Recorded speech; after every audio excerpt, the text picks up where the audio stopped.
तुलसीदास जी ने लिखा है, चौदिस चितय पूछ माली गण, लगे लेन दल फूल मुदित मन। माली गण लिखा हुआ है, गण माने सेवक। व्याख्या करते हैं कि मां में आ लगा हुआ है, मां, मां का मतलब मां, आ ली, यानी मां माने सीता जी और अली माने उनकी सहेलियां, मां ली। तो वहां पर कोई पुरुष नहीं था। सीता जी की अष्ट सखियां जो थी, चरु, सील, लक्ष्मणा, सुभगा, सुलोचना, हेमा, क्षेमा, पद्मगंधा, इन लोगों से पूछ करके भगवान पुष्प वाटिका में प्रवेश किए।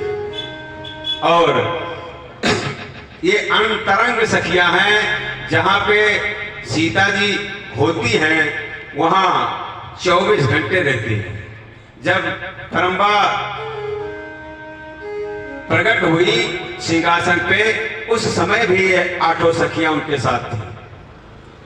तो इस तरीके से उन सहेलियों से पूछ करके भगवान पुष्प लेने गए और पुष्प ला करके गुरु जी को दिया।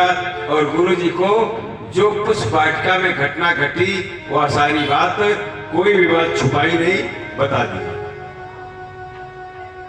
प्रभु श्री राम जी और लक्ष्मण जी विश्राम कर रहे हैं गुरु सेवा के बाद।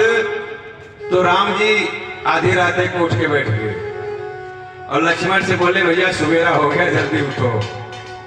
लक्ष्मण जी ने कहा कि अभी सवेरा नहीं हुआ है, अभी तो चंद्रमा निकली है। तो राम जी ने लक्ष्मण जी से कहा कि देखो, सीता का मुंह चंद्रमा के समान है। जैसे चंद्रमा उजाला करता है, उसी तरीके से सीता का मुखड़ा चंद्रमा के जैसे प्रकाश करता है, चंद्रमा के जैसा है। लक्ष्मण जी ने ना हाँ किया ना हूं किया, कुछ नहीं बोले। तभी फिर राम जी ने कहा, नहीं, चंद्रमा के जैसा नहीं है। क्यों? क्योंकि चंद्रमा समुद्र से प्रकट हुआ और समुद्र में विष भी प्रकट हुआ। पहले जब समुद्र मंथन हुआ तो कोलाहल विष निकला, जिसको शंकर जी ने पान किया। तो राम जी ने कहा कि चंद्रमा जो है समुद्र से प्रकट हुआ है और समुद्र से विष भी प्रकट हुआ है। चंद्रमा में कलंक है, छाया रहती है, और सीता के मुखड़े पर कोई छाया नहीं रहता है। इसलिए चंद्रमा की शोभा अलग है और सीता जी के मुखड़े का शोभा अलग है। चंद्रमा क्या ऐसा है कि जो सीता जी के मुखड़े का बराबरी कर सके? जन्म सिंधु पुण्य बंध विषु, दिन मलिन सकलंक, सिय मुख समता पाव किम, चंद्र बपरो रंग। यह गरीब चंद्रमा सीता के मुख का बराबरी नहीं कर सकता। माया की कितना बड़ा प्रभाव है। पहले लक्ष्मण जी उठते थे, फिर राम जी उठते थे, और उसके बाद में गुरु जी उठते थे। आज राम जी पहले उठ के बैठ गए। कैसे? विगत निशा रघुनायक जागे और बंधु बिलो की कहानी यस लागे। इस तरीके से कहा कि देखो, चंद्रमा और सीता जी के मुखड़ों का वर्णन करते हुए आगे और बहुत सारी बातें करते। विगत निशा रघुनायक जागे, उभय ओर अवलोको दाता, पंकज कोक लोक सुखदाता। जो कमल को सुख देने वाला सूर्य है, वह निकल आया। चंद्रमा भगवान को लगा कि सूर्य निकल आए। संत कहते हैं कि माया ने सिर्फ मनुष्यों को नहीं परेशान किया, देव दानव मानव ऋषि सबको अपने प्रभाव में ले लेता है। तो मैंने रात को एक सुबह 4 बजे एक भजन लिखी है, याद आ गया, आप लोगों के सामने रखते हैं। कैसे?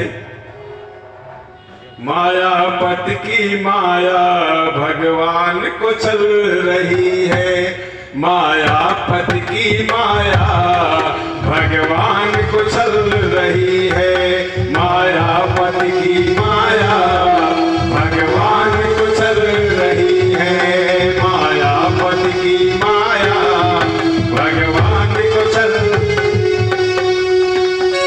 जय हो।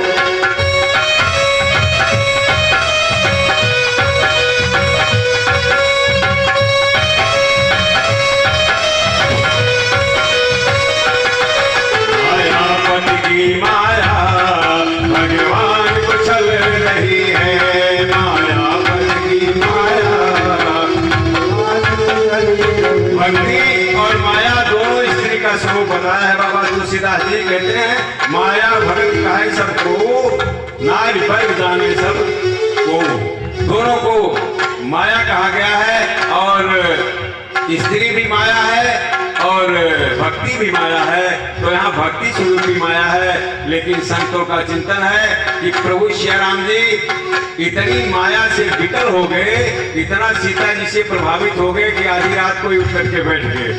माया पद की माया भगवान को चल रही है।